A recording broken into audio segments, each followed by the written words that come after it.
నమస్కారం ఇది సంగతికి స్వాగతం. మధ్యప్రాచ్యంలో మరో ముసలం ప్రాంతీయ శక్తుల మధ్య పరాకాష్ఠకు చేరిన ప్రచ్ఛన్న యుద్ధంతో అరేబియా తీరం రగులుతోంది.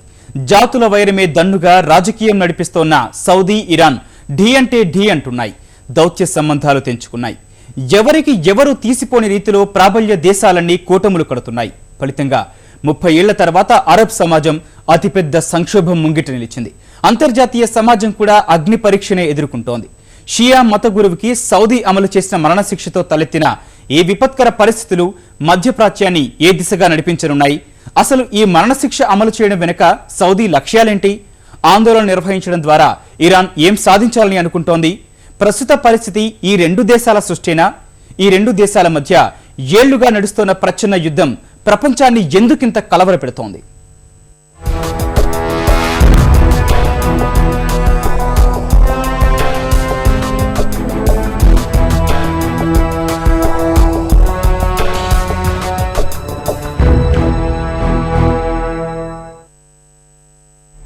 దశాబ్దాల తర్వాత అత్యంత ప్రమాదకర స్థాయికి ఇరాన్ సౌదీ సంక్షోభం.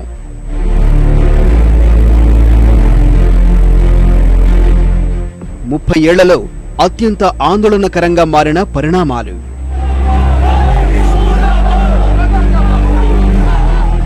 దాడులు, దౌత్యవేత్తల బహిష్కరణలతో అంతకంతకు వేడెక్కుతున్న పరిస్థితులు.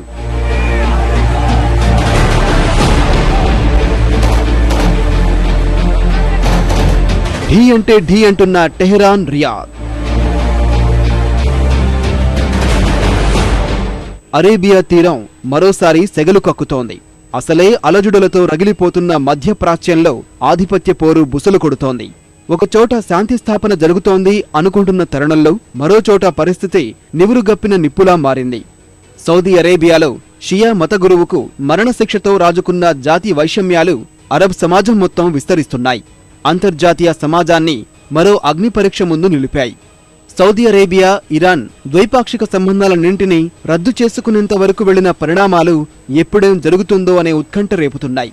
సౌదీకి దన్నుగా బహ్రెయిన్, సుడాన్, యుఏఈ ఇరాన్తో దౌత్య సంబంధాలు నిలుపుదల చేశాయి. వాటన్నింటి ఫలితంగా ప్రస్తుతం మధ్యప్రాచ్యం మొత్తం నివురుగప్పిన నిప్పులా మారింది. సిరియా, యెమెన్లో శాంతియుత వాతావరణం ఏర్పడ్డం కోసం అంతర్జాతీయ సమాజం చేస్తున్న ప్రయత్నాలన్నీ వృధా ప్రయాసగా మారే పరిస్థితి దాపురించింది. అంతేకాదు, ఇంధన ధరలు పెరిగి ప్రపంచ ఆర్థిక వ్యవస్థలు తారుమారయ్యే ప్రమాదమూ పొంచి ఉంది. కొత్త సంవత్సరం ఆరంభంలోనే మధ్యప్రాచ్యంలో అలజడులు మొదలయ్యాయి. జనవరి 2న 47 మంది ముద్దాయిలకు 12 ప్రదేశాల్లో మరణదండన విధించినట్లు సౌదీ అరేబియా ప్రకటించింది. వీళ్లలో కొంతమందిని శిరచ్ఛేదనం ద్వారా, మరికొంతమందిని తుపాకులతో కాల్చి చంపారు. 46 మంది వివిధ నేరాల్లో ముద్దాయిలు. వీళ్లలో సున్నీ జిహాదీలు, అల్ఖైదా ఉగ్రవాద సంస్థతో సంబంధమున్న వాళ్లే ఎక్కువ మంది. 47వ వ్యక్తి అయిన షియా మతగురువుకి శిక్ష అమలై వివాదానికి కేంద్ర బిందువు. సౌదీలో తమకు విశ్వాసపాత్రుడైన మతగురువు నిమ్ర్ అల్ నిమ్రుకు మరణదండనపైనే అక్కడి షియా వర్గాలు ఆందోళన బాట పట్టాయి. మతగురువుకి మరణశిక్ష విధించడం ద్వారా మధ్యప్రాచ్యంలో సౌదీ జాతి విద్వేషాలు రెచ్చగొడుతోందని ఇరాక్ ప్రధాని హైదర్ అల్ అబదీ సౌదీపై నిప్పులు చెరిగారు. బహ్రెయిన్, పాకిస్తాన్లోనూ నిరసన కార్యక్రమాలు జరిగాయి. ఇరాన్లో అయితే అదుపు తప్పిన ఆందోళనలు హింసాత్మకంగా మారాయి. టెహరాన్లోని సౌదీ దౌత్య కార్యాలయానికి నిరసనకారులు నిప్పు పెట్టారు. ఈ చర్యను ఇరాన్ అత్యున్నత మతాధికారి ఆయతుల్లా అలీ ఖమేనీ దేవుడి చర్యగా అభివర్ణించడం మరింత వివాదాస్పదమైంది. ఇరాన్ చర్యల పట్ల తీవ్ర ఆగ్రహం వ్యక్తం చేసిన సౌదీ అరేబియా తమ సంస్థలకు రక్షణ కల్పించడంలో టెహరాన్ వర్గాలు విఫలమయ్యాయని ఆరోపించింది. ఆ దేశంతో ఉన్న దౌత్య సంబంధాలన్నీ నిలుపుదల చేస్తూ సోమవారం ప్రకటన చేసింది. టెహరాన్తో ఉన్న వాయు మార్గాలని నిలిపివేసింది. బహ్రెయిన్ కూడా ఇరాన్తో దౌత్య సంబంధాలు వదులుకుంది. అరబ్ దేశాల అంతర్గత వ్యవహారాల్లో ఇరాన్ తలదూర్చుతోందంటూ నిందించింది. టెహరాన్లో ఉన్న తమ దేశపు దౌత్యవేత్తలను యుఏఈ వెనక్కి పిలిపించింది. సున్నీలు అధికంగా ఉండే ఆఫ్రికా దేశం సూడాన్ కూడా ఇరాన్తో తెగదెంపులు చేసుకుంది. సూడాన్లో ఉన్న ఇరాన్ దౌత్యవేత్తలను వెనుక్కు పంపింది. ఈ విధంగా ఇరాన్ పక్షాన ఇరాక్ నిలవగా, సౌదీ దన్నుగా యుఏఈ, సూడాన్, బహ్రెయిన్ నిలిచాయి.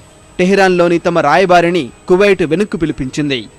ప్రస్తుత వివాదానికి ఎన్నో కారణాలు ఉన్నా తక్షణం కనిపిస్తుంది మాత్రం మతగురువు నిమ్ర్ అల్ నిమ్రు మరణదండనే. సౌదీ అరేబియాలో పాలకులు సున్నీలు. 85% మంది జనాభా కూడా ఆ వర్గమే. షియాలు కేవలం 15% మంది. అల్పసంఖ్యాకులైన వారి హక్కుల కోసం ఏళ్లుగా నిమ్రు పోరాడుతున్నారు. ఎప్పుడు నేరుగా ఆందోళనల్లో పాల్గొనకపోయినా, ముందుండి ఏ ఉద్యమం నడిపించకపోయినా ప్రభుత్వ వ్యతిరేకులకు మాత్రం ఆయనే ఆదర్శం. ఇతర నేతలు ఎంతగా ఒత్తిడి చేసినా రాజకీయ విధానాలకు ససేమిరా అన్న అల్ నిమ్ర్ హక్కుల సాధనకు పోరాటమే మార్గంగా ఎంచుకున్నారని చెబుతారు.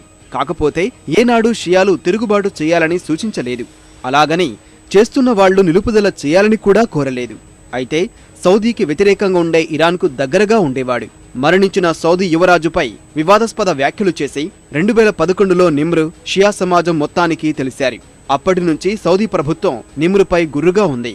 2012లో జరిగిన కొన్ని ఆందోళనలు నిమ్ర్ అరెస్టుకి దారితీశాయి. కొందరు పోలీసుల మరణానికి ఆయన నిరసనలే కారణమంటూ తేల్చిన సౌదీ న్యాయస్థానం 2014లో మరణదండన విధించింది. అమలుపై ప్రభుత్వం వెనక్కి తగ్గుతుందని షియా నేతలు అనుకున్నా సౌదీ ప్రభుత్వం మాత్రం వెనకాడకుండా ముందుకు వెళ్ళింది. నిమ్రుకు మరణశిక్ష విధించడం అనేది సౌదీ అరేబియా అంతర్గత వ్యవహారం. కానీ ఇరాన్ ఈ విషయంలో కలుగజేసుకోవడం వెనక అనేక కారణాలు ఉన్నాయి. అంతేకాదు, సౌదీ కూడా నిమ్రుకు మరణదండన విధించడం వెనక అనేక రాజకీయ కారణాలు ఉన్నాయి. రెండు దేశాలు అరబ్ సమాజంలో రెండు బలమైన శక్తులు వేటికదే ప్రాంతీయ శక్తిగా ఎదగాలని ఉవ్విళ్లూరుతున్నాయి. ఫలితంగా 3 దశాబ్దాలు పైబడి ఈ రెండు దేశాల మధ్య ప్రచ్ఛన్న యుద్ధం నడుస్తోంది. సున్నీ దేశాలకు మద్దతుగా సౌదీ, షియాల ప్రాబల్యం అధికంగా ఉండే దేశాల తరపున ఇరాన్ వంత పాడటం, వాటి సొంత విషయాల్లో కలుగజేసుకోవడం వంటి చర్యల ద్వారా తమ ప్రాబల్యాన్ని చాటుకుంటున్నాయి. 80లో జరిగిన ఇరాన్ యుద్ధంలో ఇరాక్ పక్షాన సౌదీ సాయం వెనక కారణం కూడా సద్దాం హుసేన్ సున్నీ కావడమే. ప్రస్తుతం ఇరాక్లో షియాల పాలన నడుస్తోంది. అప్పటి నుంచే రెండు దేశాల మధ్య సంబంధాలు సరిగ్గా లేవు. ప్రచ్ఛన్న యుద్ధం నడుస్తోంది. ఇతర దేశాల అంతర్గత వ్యవహారాల్లో కలుగజేసుకోవడం వాటికి పరిపాటిగా మారింది. ఈ క్రమంలోనే సిరియాలో అంతర్యుద్ధం చెలరేగినప్పుడు ఆ దేశ పాలకుడు బషర్ షియా కావడం వల్ల ఆయన పక్షాన ఇరాక్ నిలవగా, సిరియాలో మైనార్టీగా ఉన్న సున్నీల పక్షాన సౌదీ నిలిచింది. అక్కడ జరుగుతున్న ఉగ్రదాడులకు నిధులు, ఆయుధాలు సమకూర్చడంలో సౌదీది కీలక పాత్ర అనే విమర్శలు ఎప్పటినుంచో బలంగా వినిపిస్తున్నాయి. యమన్ విషయంలోనూ ఈ విధంగానే చేస్తున్నాయి. ఇక్కడ ప్రభుత్వం పక్షాన సౌదీ దాడులు చేస్తుంటే షియా తీవ్రవాదులకు ఇరాన్ మద్దతు ప్రకటించింది. ఇప్పుడు మత గురువు నిమ్రుకి మరణశిక్ష విధించడం, నిరసనలు తెలపడంలో రెండు దేశాల ప్రయోజనాలు వేరే. అణు ఒప్పందం తర్వాత దేశంలో జరిగిన పరిణామాల నుంచి ప్రజల దృష్టి మరల్చడం కోసం ఇరాన్ మత గురువు మరణ దండనను మార్గంగా ఎంచుకోగా, సౌదీలో అధికార మార్పు తదితర అంశాల నుంచి ప్రజల దృష్టి మరల్చి సున్నీయిజాన్ని పెంపొందించడం కోసం నిమ్రు మరణశిక్షను ఉపయోగించుకుంది సౌదీ. అంతేకాదు, ఆ రోజే యమన్లో కాల్పుల విరమణ ఒప్పందానికి తిలోదకాలు ఇచ్చింది. గత శనివారం నుంచి చోటు చేసుకుంటున్న పరిణామాలు అంతర్జాతీయంగా ప్రభావం చూపుతున్నాయి. సిరియా విషయంలో శాంతియుత వాతావరణం నెలకొనాలంటే ఇరాన్, సౌదీ కలిసి కూర్చొని మాట్లాడడం ఎంతో ముఖ్యం. ఈ పరిస్థితులు కల్పించడం కోసం 6 నెలలుగా అమెరికా, రష్యా సహా పాశ్చాత్య దేశాలు ఎన్నో ప్రయత్నాలు చేశాయి. సిరియాలో తొలుత మొదలైన ప్రజా అలజడి ఈ ప్రాంతీయ శక్తుల చేరికతో జాతుల యుద్ధంగా మారింది. 2.5 లక్షల మంది మృతి చెందారు. 23 లక్షల మంది శరణార్థులుగా పాశ్చాత్య దేశాలకు వెళుతున్నారు. ఇరాన్, సౌదీల మధ్య ప్రచ్ఛన్న యుద్ధ వాతావరణం తొలగితే కాని ఇక్కడ శాంతి స్థాపన సాధ్యం కాదు. ఐసిస్ పై పోరులో అమెరికా, సంయుక్త దేశాలు విజయం సాధించలేవు. వచ్చే నెలలో యెమెన్కు సంబంధించి శాంతి చర్చలు కూడా జరగాల్సి ఉంది. ప్రస్తుత పరిస్థితుల నేపథ్యంలో ఈ రెండు దేశాలు ఒకచోట కూర్చొని మాట్లాడే పరిస్థితే లేదు. వాస్తవానికి ఇలాంటి వాతావరణాన్ని సృష్టించడమే రెండు దేశాల అసలు లక్ష్యం. ఆ లక్ష్యాన్ని నిమ్రు మరణదండన ద్వారా చేరుకోగలిగాయి. 1979లో ఇస్లామిక్ ఉద్యమం మొదలైనప్పటినుంచి ఇరాన్, సౌదీ మధ్య బంధాలు అంతంత మాత్రంగా ఉంటున్నాయి. 1987లో మక్కా దగ్గర జరిగిన అల్లర్లలో 275 మంది ఇరానియన్లు మరణించారు. ఈ దుర్ఘటనకు సౌదీని బాధ్యురాలు చేస్తూ టెహరాన్లో ఉన్న సౌదీ కార్యాలయాన్ని ఇరాన్ ఆక్రమించుకుంది. కువైతీ మిషన్కు నిప్పు పెట్టింది. ఈ నేపథ్యంలో 1988లో రియాద్ టెహరాన్తో సంబంధాలు తెగదెంపులు చేసుకుంది. 1991 వరకు రెండు దేశాల మధ్య ఏ సంబంధాలు లేవు. 1997 నుంచి బంధాలు బలోపేతమయ్యాయి. ఇరు దేశాధినేతలు ఒకరి దేశంలో మరొకరు పర్యటించారు. 2003లో ఇరాన్ యుద్ధంలో సౌదీ ఇరాక్కు మద్దతు పలికింది. 2011లో అరబ్ సమాజంలో అలజడులు మొదలైనప్పుడు బహ్రెయిన్ నాయకత్వానికి సౌదీ మద్దతు తెలిపింది. షియా తిరుగుబాటుదారులకు ఇరాన్ అండగా నిలిచింది. 2012లో సిరియా అంశం, 2015లో యెమెన్ అంశంలో కూడా శత్రువు మిత్రుడన్న పంథాలోనే ఇరు దేశాలు వ్యవహరించాయి. సెప్టెంబర్లో జరిగిన హజ్ దుర్ఘటనలోనూ సౌదీని తప్పుబడుతూ ఇరాన్ విమర్శలు చేసింది. గతంలో 2 ఏళ్ల పాటు తమ దేశం నుంచి హజ్ యాత్ర నిలుపుదల చేసిన ఇరాన్ ప్రస్తుత పరిస్థితుల్లో కూడా ఈ ఏడాది యాత్రను నిలుపుదల చేసే ఆలోచనలో ఉంది. ప్రస్తుతం దీర్ఘకాలంలో సౌదీ అరేబియాకు ఐసిస్ సమస్యగా పరిణమించే ప్రమాదం లేకపోలేదు. రియాద్ ఇప్పటికే భారీ మూల్యం చెల్లించుకుంది కూడా. షియాలపై దాడులు చేసే ఐఎస్ఐఎస్ ఇటీవల సౌదీలోనూ దాడులకు తెగబడింది. గత మేలో షియా ప్రార్థనా మందిరంలో పేలుళ్లతో 21 మందిని బలిగొంది. వాటన్నింటికి ముందు నుంచే సౌదీ అధినాయకత్వం షియా వ్యతిరేక ఉగ్రవాదాన్ని రాజకీయ అస్త్రంగా వాడుకుంటోంది అనే విశ్లేషణ మరో మాట. ఇది భవిష్యత్తులో ఆ దేశానికే గొడ్డలిపెట్టుగా పరిణమిస్తుందని అంతర్జాతీయ నిపుణుల అంచనా.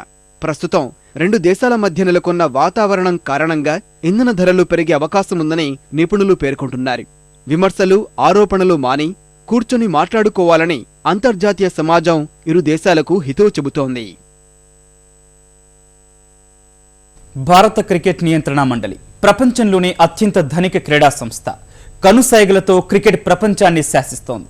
అంతర్జాతీయ క్రికెట్ మండలిని ప్రభావితం చేస్తూ రారాజుగా వెలుగొందుతోంది. ఆ ఏకఛత్రాధిపత్యమే శృతిమించింది. అదో ప్రత్యేక నియంతృత్వ వ్యవస్థలా మారిపోయింది. భారత్లోనే సమాంతర వ్యవస్థగా వర్ధిల్లుతోంది. ప్రభుత్వాలు చట్టాలతో ఏం సంబంధం లేదన్నట్లు వ్యవహరిస్తోంది. ఈ సమయంలోనే ఐపీఎల్ ఫిక్సింగ్ మచ్చతో బీసీసీఐ నియంత్రణ అరికట్టాలని విమర్శల జడివాన మొదలైంది. క్రికెట్ భవిష్యత్ కోసం బీసీసీఐలో పారదర్శక, జవాబుదారీతనం ఉండాల్సిందన్న డిమాండ్ వెల్లువెత్తింది. ఈ సమయంలో రంగంలోకి సర్వోన్నత న్యాయస్థానం పాలక మండలిలో సంస్కరణలు ప్రతిపాదించింది.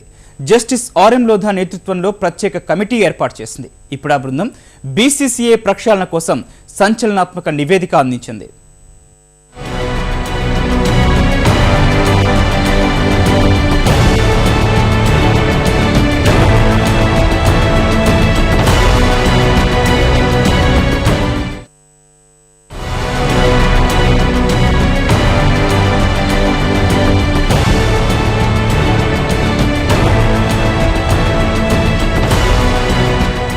అంతా మా ఇష్టం, మేము చెప్పినట్లే నడవాలి, రాజ్యాంగానికి అతీతులం, ప్రభుత్వానికి జవాబుదారీ కాదు, ఇలా ఆడిందే ఆట పాడిందే పాట అన్నట్లుగా సాగుతున్న భారత క్రికెట్ నియంత్రణ మండలి ప్రక్షాళనకు రోజులు దగ్గర పడినట్లే కనిపిస్తోంది. సుప్రీంకోర్టు నియమించిన జస్టిస్ లోధా కమిటీ చేసిన సిఫార్సులు యథావిధిగా అమలైతే అందుకు మరింతో సమయం కూడా పట్టకపోవచ్చు. అడ్డు అదుపు లేని వ్యూహాలకు బంధనాలు వేయాల్సిందేనని, మంత్రి పదవుల్లో ఉంటూనే చక్రం తిప్పుతున్న వారి ఆటలకు చెక్ పడాల్సిందేనని స్పష్టం చేసింది జస్టిస్ లోధా కమిటీ. ఈ ప్రతిపాదనలు అమల్లోకి వస్తాయా లేవా అనేది సుప్రీంకోర్టు తీర్పుపైనే ఆధారపడింది.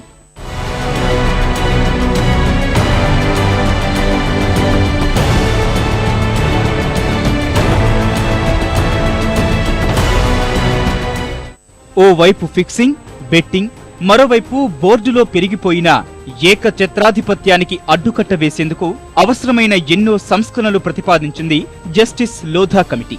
సమూల ప్రక్షాళనకు సంచలనాత్మకమైన ప్రతిపాదనలు సమర్పించింది. క్రికెట్ భవిష్యత్తు దృష్ట్యా కీలక సూచనలు చేసింది. బీసీసీఐని సమాచార హక్కు చట్టం పరిధిలోకి తీసుకురావడం సహా పాతుకుపోయిన అధికార పీఠాలు కదిలించాల్సిందేనంది. ఆఫీస్ బేరర్ల పదవీ కాలానికి పరిమితులు, ఒక ఓటు, ఒక రాష్ట్రం, ఒకే పదవితో పెద్దల్ని కలవరపాటుకు గురి చేస్తోంది. పెరిగిపోతున్న బెట్టింగ్ ను అడ్డుకునేందుకు చట్టబద్ధం చెయ్యడమే ఉత్తమ మార్గమని లోధా కమిటీ సూచించింది. 2013 నాటి స్పాట్ ఫిక్సింగ్ కుంభకోణంపై జస్టిస్ ముద్గల్ కమిటీ విచారించి తయారు చేసిన నివేదిక అధ్యయనం చేసి తీర్పు ఇచ్చేందుకు సుప్రీంకోర్టు జస్టిస్ లోధా నేతృత్వంలో కమిటీ ఏర్పాటు చేసింది. ఈ కమిటీలో విశ్రాంత న్యాయమూర్తులు justice Ashok Bhan, justice R V రవీంద్రనున్నారు. బెట్టింగ్ ఆరోపణలు రుజువైన Chennai Super Kings, Rajasthan Royals పై 2 ఏళ్ల నిషేధం సహా గురునాథ్ మయ్యప్పన్, రాజకుంద్రాలపై జీవితకాలం వేటు వేసి పని మొదలుపెట్టింది. ఇప్పుడు బీసీసీఐ ప్రక్షాళనకు అవసరమైన ప్రతిపాదనలతో మిగిలిన బాధ్యత సమర్థంగా నిర్వర్తించింది. నివేదికలో భాగంగా ఫిక్సింగ్ ఆరోపణలు ఎదుర్కొంటున్న ఐపీఎల్ మాజీ సీఈఓ సుందర్ రామన్ కు క్లీన్ చిట్ ఇచ్చింది. అతడిపై ఆరోపణలకు ఆధారాలు లేవని పేర్కొంది. క్రికెట్ ను పట్టి పీడిస్తున్న బెట్టింగ్ నియంత్రణకు జస్టిస్ లోధా కమిటీ కీలక ప్రతిపాదనలు చేసింది. బెట్టింగ్ ను చట్టబద్ధం చేయడం ద్వారానే అవినీతిని అరికట్టొచ్చని స్పష్టం చేసింది. చాటుమాటు వ్యవహారాలు లేకుండా ఇంగ్లాండ్ వంటి దేశాల తరహాలో బెట్టింగ్ ను చట్టబద్ధం చేయాలని సూచించింది. ఆటగాళ్లు, అధికారులను మినహాయించి ప్రభుత్వం వద్ద నమోదు చేయించుకున్న వెబ్సైట్ల ద్వారా సామాన్యులు పంద్యాలు వేసే అవకాశం కల్పించొచ్చని ప్రతిపాదించింది. క్రికెట్ ను కుదిపేస్తున్న ఫిక్సింగ్ ను రూపుమాపేందుకు కఠిన చర్యలు తీసుకోవాలని స్పష్టం చేసింది. మ్యాచ్ ఫిక్సింగ్ కు సంబంధించి కఠిన చట్టాలు లేకపోవడం వల్ల ఆటగాళ్లు తేలిగ్గా బయటపడుతున్నారన్న అభిప్రాయం నేపథ్యంలో క్రిమినల్ నేరంగా పరిగణించాలని నివేదించింది. బాధ్యులైన వారిపై కఠిన శిక్షలు విధించేలా చట్టాల్లో మార్పు తేవాలని జస్టిస్ లోధా కమిటీ అభిప్రాయపడింది. We have suggested to the legislature for legalizing the betting with inbuilt mechanism in ensuring that players, match officials, administrators, team officials, they will not be entitled to indulge in betting. BCCI పాలక మండలిని సమూలంగా ప్రక్షాళించాల్సిందేనని committee స్పష్టం చేసింది. ఈ ప్రతిపాదనలు అమల్లోకొస్తే board పరిపాలనలో అనేక మార్పులు రానున్నాయి. ఒక రకమైన నియంతృత్వానికి గండిపడే అవకాశం ఉంది. బీసీసీఐ ఎన్నికల్లో ఒక రాష్ట్రానికి ఒకే ఓటుంటుంది. రాష్ట్రానికి ప్రాతినిధ్యం వహించే సంఘాలకు ఉంటుంది. నగరాలు కేంద్రంగా నడిచే సంఘాలు, రైల్వేస్, సర్వీసెస్ తరహా ఇన్స్టిట్యూషనల్ సంఘాలకు ఓటుండదు. ఇది కార్యరూపం దాల్చితే మహారాష్ట్ర, గుజరాత్ రాష్ట్రాల్లో 3 క్రికెట్ సంఘాలున్నాయి. మహారాష్ట్రలో రాష్ట్ర క్రికెట్ సంఘానికే ఓటు హక్కు ఉంటుంది. బోర్డులో అన్నీ తామై చక్రం తిప్పుతున్న నేతల ప్రత్యేకాధికారాలకు కత్తెర వెయ్యాల్సిందేనని లోధా కమిటీ స్పష్టం చేసింది. బీసీసీఐ ఎన్నికల్లో అధ్యక్షుడికి ప్రస్తుతం 3 ఓట్లున్నాయి. ప్రాతినిధ్యం వహిస్తోన్న సంఘం తరఫున 1, బీసీసీఐ సమావేశానికి అధ్యక్షత వహిస్తున్నందుకు మరొకటి, ఫలితం సమం అయినప్పుడు వేసే నిర్ణయాత్మక ఓటు 1. సమావేశానికి అధ్యక్షత వహిస్తున్నందుకు వేసే ఓటు రద్దు చేయాలని కమిటీ ప్రతిపాదించింది. ఈ ప్రభావంతో ఫలితం సమం అయిన సందర్భాల్లో మాత్రమే బీసీసీఐ అధ్యక్షుడు మరో ఓటు వేయగలడు. రాష్ట్రానికి ఒకే ఓటు ఉంటుంది. అయితే మహారాష్ట్ర విదర్భ క్రికెట్ సంఘానికి ప్రాతినిధ్యం వహిస్తున్న శశాంక్కు అసలు ఓటు హక్కే ఉండదు. బీసీసీఐలో రాష్ట్ర క్రికెట్ సంఘాల్లో పదవి చేపట్టే వ్యక్తి వయసు 70 ఏళ్లకు మించరాదు. నేర చరిత్రలు, మంత్రిగా పనిచేసేవారు, ప్రభుత్వాధికారులు పదవులకు అనర్హులు. బోర్డు అధ్యక్ష పదవిని ఒక్కో జోన్కు కేటాయించే విధానం తొలగించాలి. బీసీసీఐ మాజీ అధ్యక్షులు శరద్ పవార్, శ్రీనివాసన్ 70 ఏళ్లు దాటిపోవడం వల్ల ఇక ఆ పదవి చేపట్టే వీలుండదు. బోర్డు అధ్యక్ష పదవిలో 2 పర్యాయాలకు మించి ఉండలేరు. ఒక్కోసారి గరిష్టంగా 3 ఏళ్లు ఉండొచ్చు. ఇతర పదవుల్లో 3 సార్లు 3 ఏళ్ల చొప్పున ఎంపిక కావచ్చు. వరుసగా 2 సార్లు మాత్రం పదవిలో కొనసాగేందుకు వీల్లేదు. మధ్యలో ఒక్కసారైనా విరామం తీసుకోవాలి. ఈ ప్రతిపాదనతో ఇప్పటికే 2వ పదవిలో ఉన్న శశాంక్ మనోహర్ మళ్లీ అధ్యక్ష పదవి చేపట్టే వీల్లేదు. బీసీసీఐ కార్యదర్శిగా ఉన్న అనురాగ్ ఠాకూర్ బోర్డు పదవి చేపట్టడం ఇది 2వ. మరోసారి మాత్రమే పదవి చేపట్టే అవకాశం ఉంది. మధ్యలో విరామం తప్పనిసరి. తర్వాతి కార్యవర్గంలో అతడు పదవి చేపట్టడానికి వీల్లేదు. మిగతా వారు పదవీ కాలం పూర్తవగానే తప్పుకోవాల్సి ఉంటుంది. జోడు పదవుల వ్యవహారాన్ని లోధా కమిటీ తీవ్రంగా పరిగణించింది. ఒక వ్యక్తికి ఒకే పదవి అనే సూత్రం కఠినంగా అమలు చేయాలని స్పష్టం చేసింది. బీసీసీఐ పదవిలో ఉంటూ రాష్ట్ర సంఘంలోనూ పదవి చేపట్టేందుకు వీల్లేదు. ఈ ప్రతిపాదన అమల్లోకి వస్తే 2 పదవులతో పెత్తనం చెలాయిస్తున్న వారికి ఆటలు సాగవు. ప్రస్తుతం బీసీసీఐ కార్యదర్శిగా ఉన్న అనురాగ్ ఠాకూర్ హిమాచల్ ప్రదేశ్ క్రికెట్ సంఘం అధ్యక్ష పదవిని వదులుకోవాల్సి ఉంటుంది. బీసీసీఐ సంయుక్త కార్యదర్శి అమితాబ్ చౌదరి, కోశాధికారి అనిరుద్ధులు రాష్ట్ర సంఘాల్లో పదవుల్ని వదులుకోవాల్సి ఉంటుంది. రాష్ట్ర సంఘాల పదవుల్లో కొనసాగాలనుకుంటే బోర్డు పదవుల్ని విడిచిపెట్టాలి. And no office bearer can hold the office for more than 3 terms with a rider that they'll be cooling off after each term. If he is president, after his term is over and cooling off period is over, if he wants to contest the election in BCCI, it can only be for the post of president and not any other post. And in no case, the president will hold the office of president for more than 2 terms. A person shall not, an elected office bearer shall not occupy 2 posts simultaneously. 1 person, 1 post. భారత cricket భవిష్యత్తును నిర్దేశించే selection కమిటీల సమూల మార్పులకు committee ప్రతిపాదనలు అందించింది. Selection కమిటీలో 3 ఉండాలి. మాజీ టెస్ట్ క్రికెటర్లై ఉండాలి. అత్యధిక అనుభవం ఉన్న ఆటగాడిని సెలక్షన్ కమిటీ చైర్మన్ గా నియమించాలి. ఈ ప్రతిపాదన ప్రభావంతో వన్డేలు మాత్రమే ఆడటం వల్ల సెంట్రల్ జోన్ నుంచి సెలెక్టర్ గా ఉన్న గగన్ ఖోడా పదవి నుంచి తప్పుకోవాలి.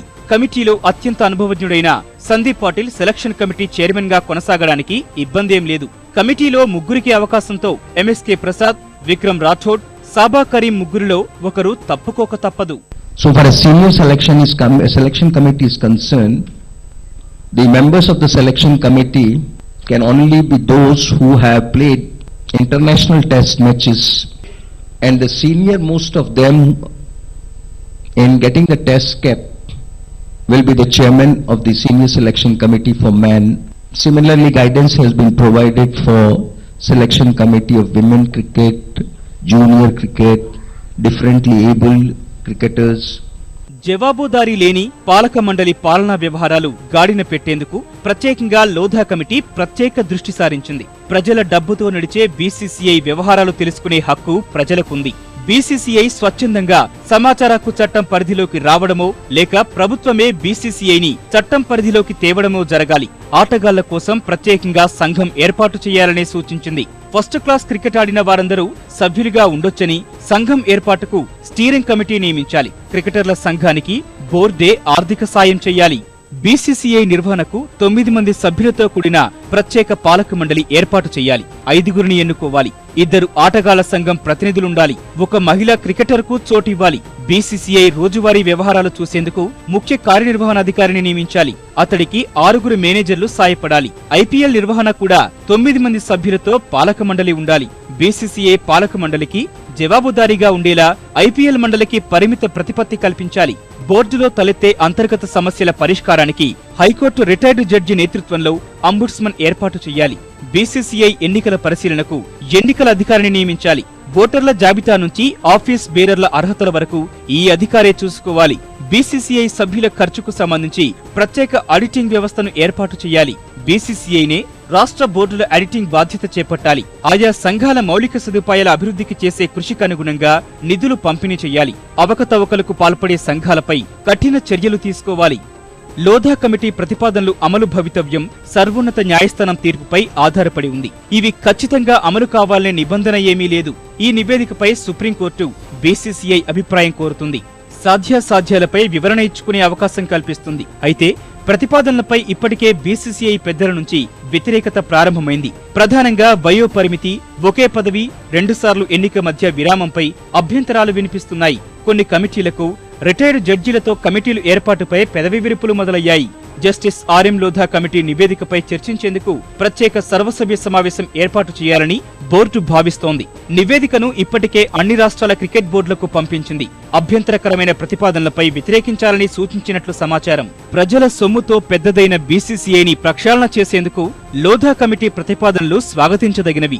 క్రికెట్ ఓ మతంలా మారిన దేశంలో జవాబుదారీతనం లోపించిన క్రికెట్ బోర్డులో ప్రక్షాళన మొదలవుతుందా అనేది సందేహం. రాజకీయ పెద్దలతో నిండిపోయిన బీసీసీఐ పెద్దరికాన్ని దెబ్బతీసే ప్రతిపాదనలకు అంగీకరిస్తుందా? ఇదే జరిగితే పారదర్శకత, జవాబుదారీతనంతో కూడిన బోర్డును చూడవచ్చు. ఇది సంగతి. మరిన్ని విభిన్న అంశాలతో మరో ఇది సంగతిలో మళ్ళీ కలుద్దాం. నమస్కారం.